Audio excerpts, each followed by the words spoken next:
What's up mga Jamiel Natix dyan? Ito na yung opening production reaction video ko sa kanilang In Harmony concert. Na marami din na nag-message akin sa Facebook, no? Ayaw nyo talaga akong tantanan, char. Anyway, yeah, it's my pleasure. It's always my pleasure to react to your favorite artists, no? So, please, if bago kayo dito, subscribe to my channel. Punta kayo sa Facebook and Instagram and on TikTok. I'm there. So, please, mag-follow and like din kayo doon. So, anyway, let's begin. So, this is a 10-minute opening production. So, let's go. Let's begin.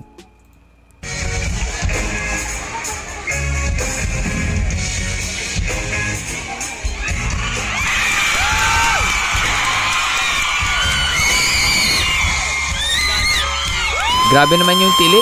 Sakit sa tenga.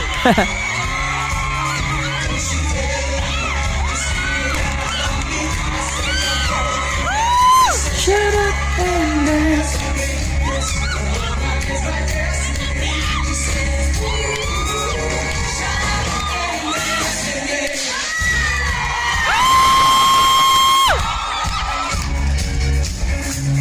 Grabe hype na hype si Mariel ah.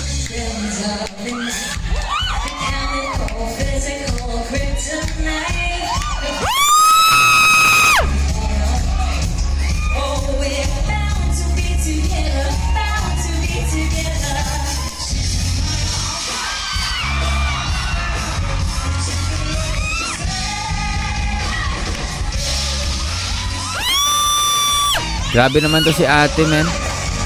Sakit sa tenga ng tili mo, ate.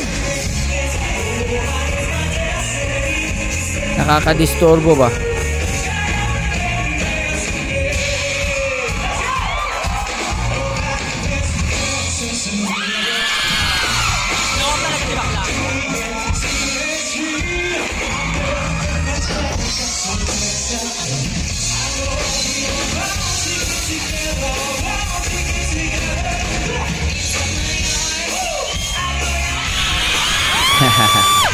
Kilig-kilig din eh.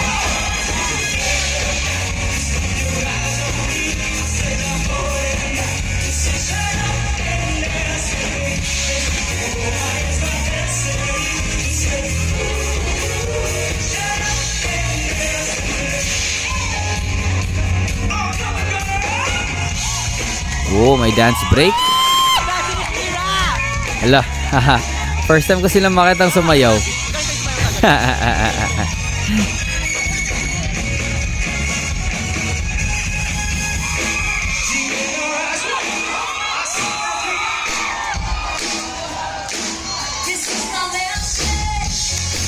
Nawala siya.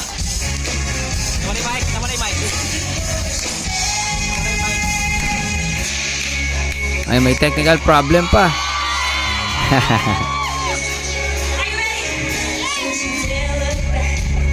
Nawala yung mic.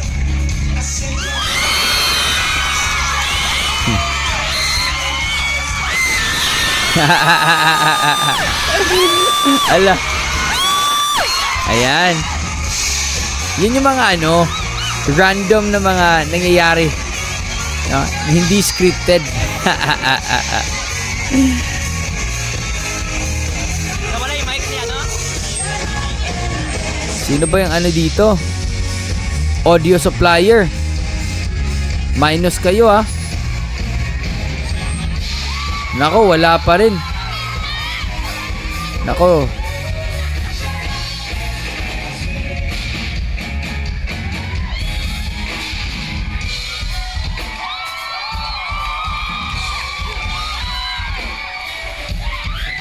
Kung sino man yung audio supplier, men, kailangan yung magtino ah.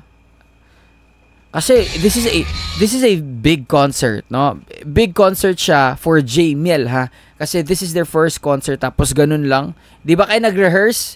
Dapat may mga sound check, rehearsals, no, sa mga technical, no? Ay nako. Ayan, nag-change na naman ng mic, oh.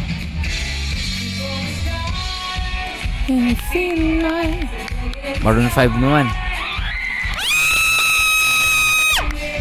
Sakit ng ni ate. Sa totoo lang, sakit.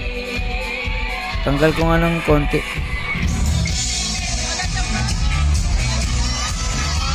Wala pa rin yung mic. Nako. Kung sino ka mang audio supplier ka, men, you ruined the production opening number. Ang pangit.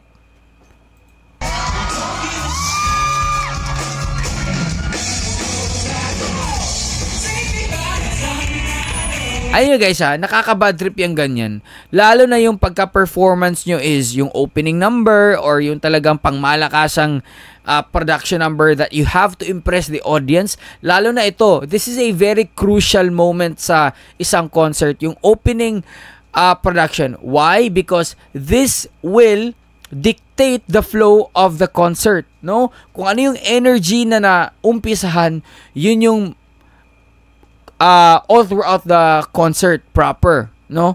Kaya ako nababad trip ako pagka ganito, no?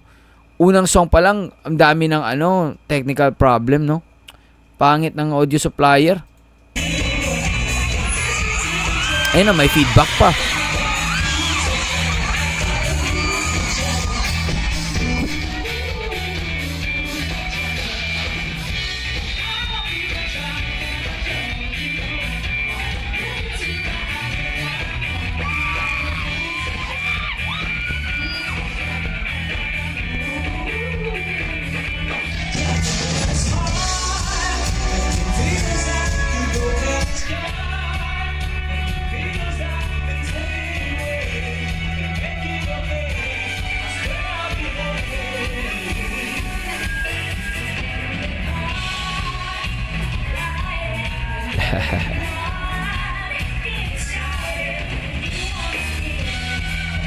Hey, halftime.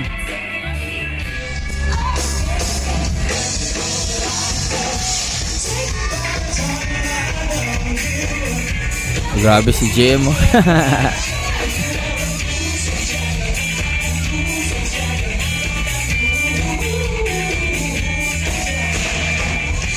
In fairness ang galing ng banda, man.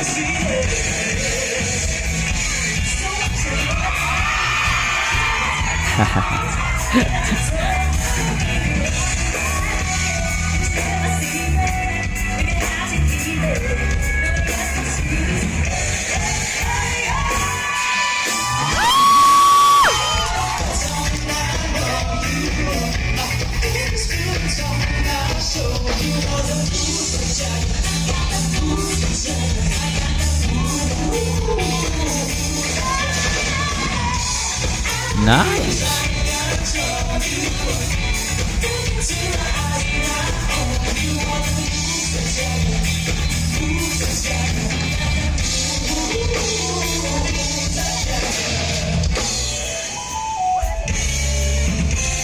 Next song.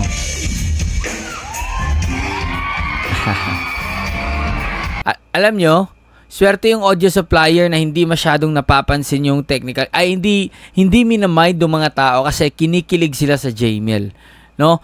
Pero if this was a solo artist like Regine Velasquez, mga Morissette Amon, pag ganitong technical, nako, talagang may paglalagyan yung audio supplier after the concert, man, no? It's a no-no. It's a no-no, man.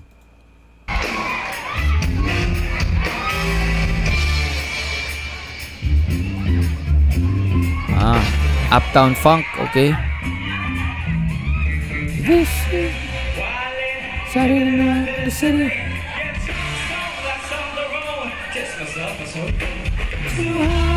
Ooh.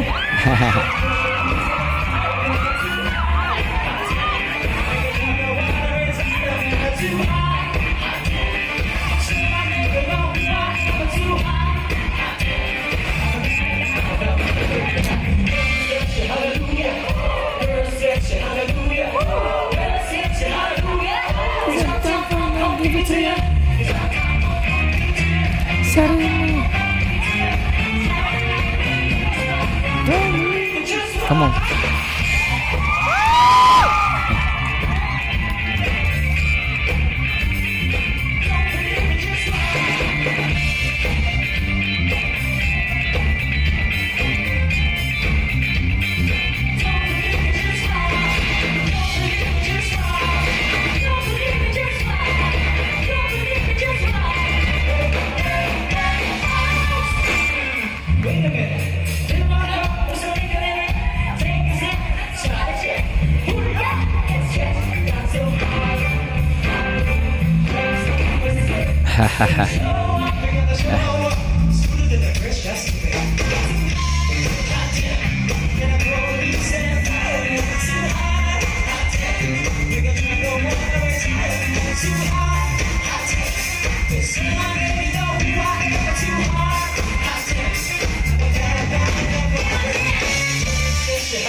Grabing energy, oh.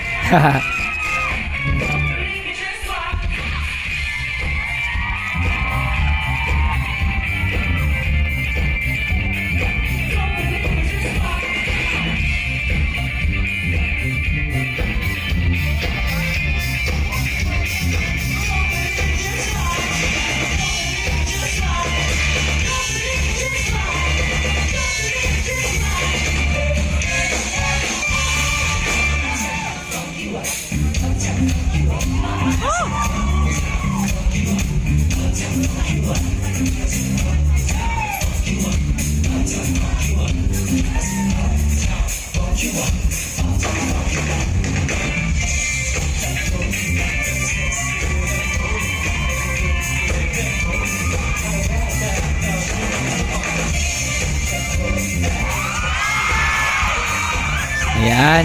Ayan yung katapat ninyo eh.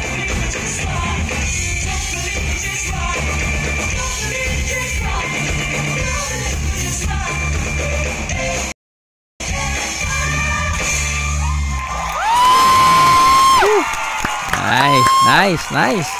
Okay, pero gusto ko lang i-shoutout muna si ate. Ito si ate, oh. Ito ba? Ito. Ang galing sumayaw, men. No? Talagang, ano siya, todo bigay, no? Todo bigay talaga sa kanyang trabaho as a backup dancer, no? And anyway, it was a very, energetic opening number, and sabi ko nga kanina, no, pagka sa concert, no, it's a no-no talaga na yung mga technical no talaga yung mga technical problems, but hindi naman yan naiiwasan. Pero yung kay JM kanina na ang tagal, no, halos until the next song yung microphone hindi pa rin nila na figure out, so they should have prepared a plan B if ever mawala yung kasi parang yung sa channel ng mic niya yung may problema, no, hindi lang yun siguro sa mic or sa battery or something like that. Pero yun nga, if this was a solo artist, nako, that's going to be very crucial para sa audio supplier, no. May paglalagyan talaga. Anyway, ang gusto ko dito is yung nakita natin silang mag-sing and dance, hindi lang yung pure kilig ng kantahan, no. And of course, no, kinikilig na naman tayo pagka nagkalapit yung mukha, nagkahawakan no, nagkaakbayan, no. And I really love Mariel na dati kasi si JM yung very nag-uuna talaga, no. He is always making the first move to make the people kilig. But this time around, I think really Mariel is doing the first move. Yun yung talagang nakikita ko Anyway, so yeah, that's it. And I think nasa Valencia Bukidnon sila on January 12 on Friday. So today's Wednesday. So then in 2 days nasa Valencia Bukidnon sila. So may mga nagme-message sa akin, magko-comment sa akin na punta daw ako doon. Baka malapit lang ako kasi akala sa taga Bukidnon ako. Hindi po, may lang po ako doon. May farm lot lang ako sa Bukidnon, kaya pumunta ako doon. Pero, taga Cagayan de Oro talaga ako. But, I will try. I will try to go there, no?